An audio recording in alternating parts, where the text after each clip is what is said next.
Sir लेकिन मैं जो कहता हूँ, देखिए एक इसमें जो वफाकी आईनी अदालत कायम की गई है जी, वो तो ठीक है, दुनिया के कई मुल्कों में अदालतें कायम हैं इस तरह की, और यहाँ भी हमारा जो चार्टर ऑफ डेमोक्रेसी है उसमें ये मोहतरमा बेनज़ीर भुट्टो और नवाज शरीफ दोनों ने इस पर इत्तफाक किया था। ठीक है। और रज़ा रब्बानी और हमारे एतजाज़ अहसन वो भी इसके मुजद्दीन में से हैं। बिल्कुल। और यानी ये दोनों इस तसव्वुर की हमायत करते रहे। ठीक। इनका सवाल ये है कि उसमें तो ये भी लिखा है कि जब इनका तकर्रुर होगा जजों का, वो उसी तरीके से होगा जिस तरह सुप्रीम कोर्ट के जज उनका तकर्रुर होता है। ठीक है। फिर जो तकर्रुर का वो तरीका क्यों नहीं इख्तियार किया गया?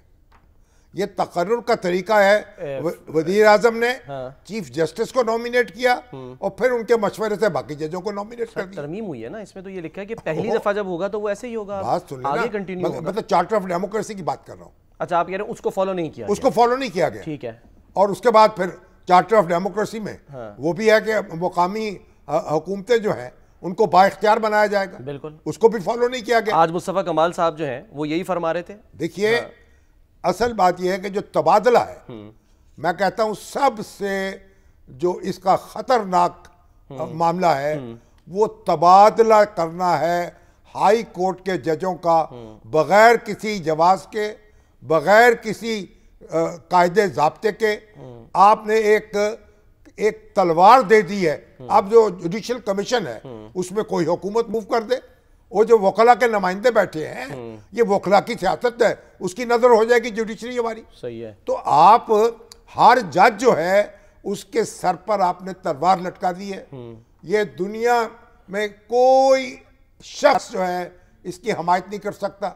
और फिर यह है कि आपने इख्तियार, इंडिया में भी ये तबादला हो जाता है लेकिन वो चीफ जस्टिस के पास है इख्तियार, देखा ना, और वहां के पास नहीं है। ये नहीं हो सकता कि आप वो जुडिशल कमीशन के पास के इख्तियार, बुनियाद क्या होगी? सर आपकी तो बात मैं समझ गया। देखिए इस पे कोई कॉम्प्रोमाइज नहीं होना चाहिए। और पहला काम तो ये कि इसके कवायद और जवाबत बनाए जाए। ठीक है। कौन से कायदे के तहत, कहाँ, कैसे होगा, क्यों भेजा जाएगा किसी जज को? आप एक मुकदमा सुन रहा है एक जज, आपको पसंद नहीं है, आप उसको ट्रांसफर कर दे। सर वो सब आपकी बात सही है, लेकिन अब मैं ये तो कह रहा हूँ, मैं सिर्फ आपको पढ़ के अल्फाज सुना रहा हूँ क्विकली। ये जो आर्टिकल 239 है वो कह रहा है, notwithstanding anything contained in the constitution and any judgment of any court, no court shall have jurisdiction to call in question any amendment to the constitution on any ground whatsoever. तो आइन में तो अब है कि आप challenge ही नहीं कर सकते। आइन में पहले भी लिखा हुआ है सर, ये चेंज हुआ है इसमें, and any judgment of any court वाला इजाफा हुआ है। मैं लिखा हुआ था पहले भी। अच्छा। कि आप कोई अदालत जो है उसमें चैलेंज नहीं कर सकते। आइन में यह भी लिखा था कि जब सदर जो है तो अपने कौमी असम्बली तहलील करेगा तो उसको आप चैलेंज नहीं कर सकते।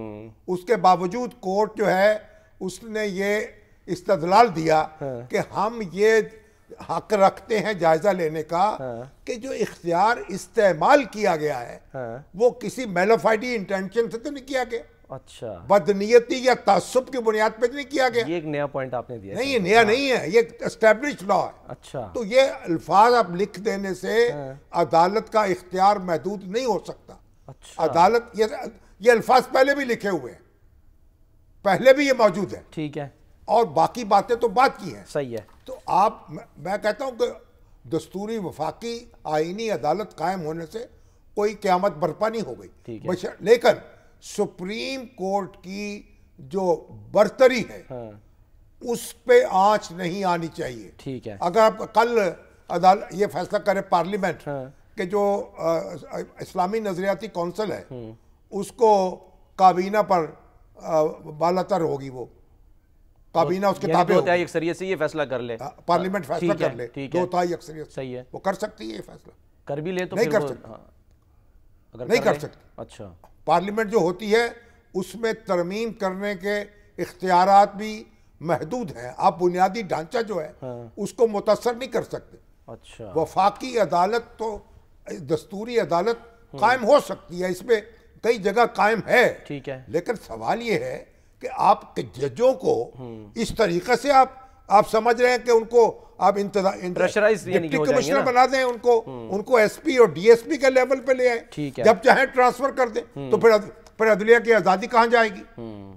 तो मैं समझता हूँ जिन वकला हजरात को और ये इत्तेदाद अहसन साहब और रजा रब्बानी साहब, ये दो हजरात जो हैं ये इसके जवाबदेह हैं, इनको पूछा जाना चाहिए इनकी जमात ने कैसे दस्तखत किए हैं इस पे और इनकी सीसी ने कैसे मोहर लगाई है इस पे। अच्छा, ये चले। मैं समझता हूँ सबसे जो खतरनाक पहलू है इस तरमीम का वो ये है। चले सर, हम तो 27वीं के ऊपर बात कर रहे हैं, लोग 28वीं की भी अब इशारे दे रहे हैं। एक और तरमीम का सामना था मुनीर मुझको, मैं एक तरमीम करके निकला तो मैंने देखा। अगर मुकामी हुकूमतों को तहफ़्फ़ुज़ देने के लिए आती है बिल्कुल आ जाए।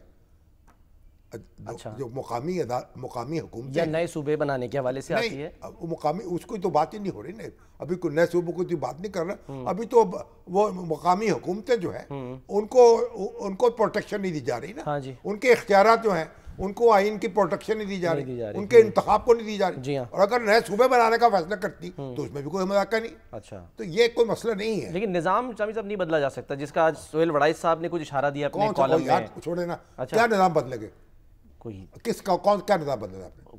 कुछ सदारती ऐसे कौन सा ऐसे ही? अच्छा, सदारती निज़ाम आ जाए? नहीं पूछ रहा हूँ ना, वही तो कि नहीं कैसे आए भाई? कैसे इत्तफाक हो? सदारती निज़ाम से क्या हो जाएगा? तो सदारती निज़ाम से ये मसाइल हल हो जाएंगे।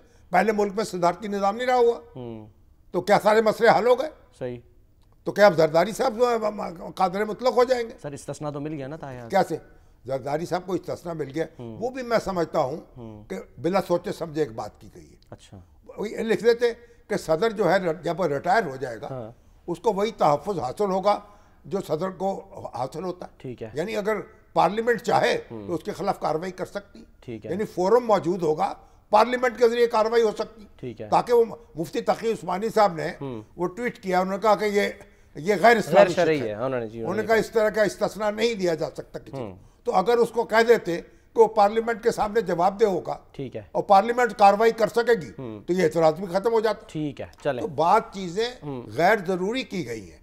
अच्छा, सदर मगर आरिफ अलवी तो साहब जो हमारे, हाँ, सर ब्रेक कर रहे हैं, उनको फायदा हो जाएगा ना। आरिफ अलवी साहब के पीछे कुछ लोग पड़े हुए थे, ठीक है, वो उनको जरा ब्रेक लग जाएगी।